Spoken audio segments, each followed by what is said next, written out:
For most of my life, I never really questioned money. Like most people, I worked for it, spent it, saved some of it, and assumed the system behind it was fundamentally sound. Money simply existed. It was part of everyday life. The more I've studied monetary history, though, the more I've come to appreciate just how remarkable an invention money really was. Imagine trying to live in a world without money. If you grew wheat and I made shoes, we'd have to find each other at exactly the right time, each wanting what the other had. Economists call this the double coincidence of wants. In practice, it made trade incredibly inefficient. Money solved that problem. Instead of exchanging goods directly, everyone could trade using something that everybody accepted. Suddenly, commerce became easier. People could specialize in what they did best. Markets expanded. Wealth accumulated. Civilizations flourished. For thousands of years, hard money, particularly gold and silver, performed this role remarkably well. Looking back, it's difficult to overstate just how important that invention really was. Which raises an interesting question. If money works so well, why has every monetary system throughout history eventually broken down? The answer, I believe, isn't money itself. Gold didn't fail, silver didn't fail. The problem emerged when people searched for more convenient ways of using them. Carrying gold everywhere wasn't practical, so people deposited it with goldsmiths and banks for safekeeping. In return, they received paper receipts representing the gold they had stored. Before long, those receipts become easier to exchange than the gold itself. At first, nothing had really changed. Every receipt represented real gold sitting safely in a vault.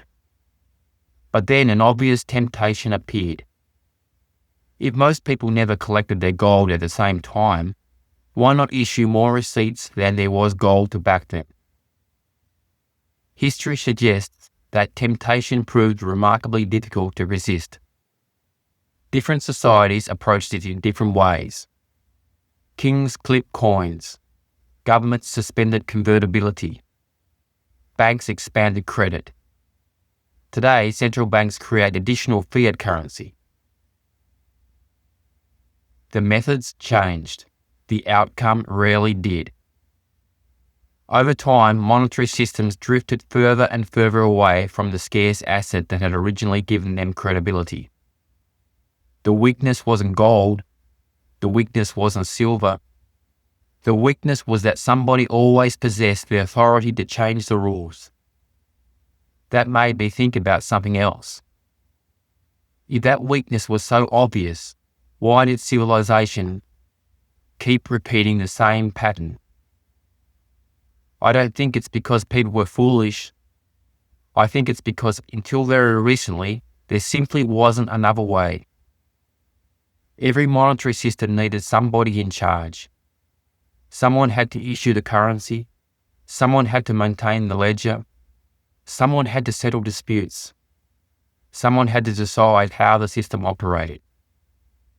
Whether it was a king, a government, a private bank, or a central bank, every monetary system ultimately depended upon trusted intermediaries. Humanity wasn't choosing between good and bad systems. It was choosing between the only systems available.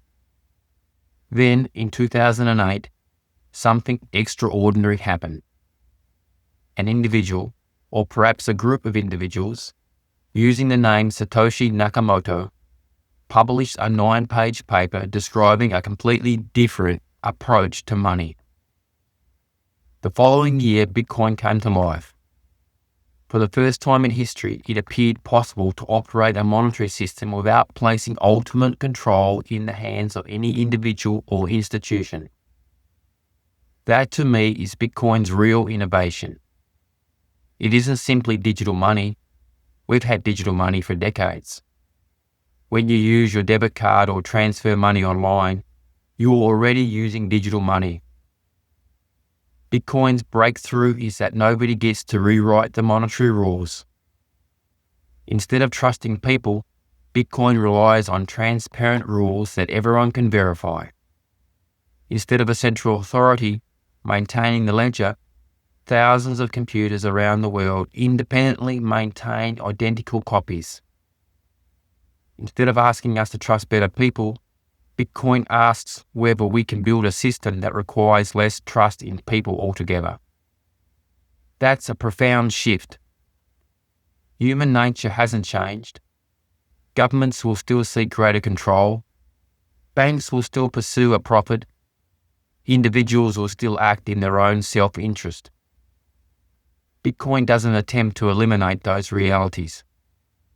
It simply removes the ability of any single person or institution to change the monetary rules for everyone else. Of course, none of this proves that Bitcoin will succeed. History offers no guarantees. New technologies sometimes fail. Better ideas don't always prevail. But we make important decisions every day without certainty. We invest, we build businesses, we choose careers. We simply weigh the available evidence and ask what outcome appears most likely. When I look at Bitcoin through that lens, I find it difficult to ignore what history seems to be telling us. For thousands of years, humanity searched for the best form of money. Time and again, hard money emerged because scarcity mattered. Yet every monetary system eventually encountered the same weakness. Once somebody gained the authority to change the rules, sooner or later, those rules were changed.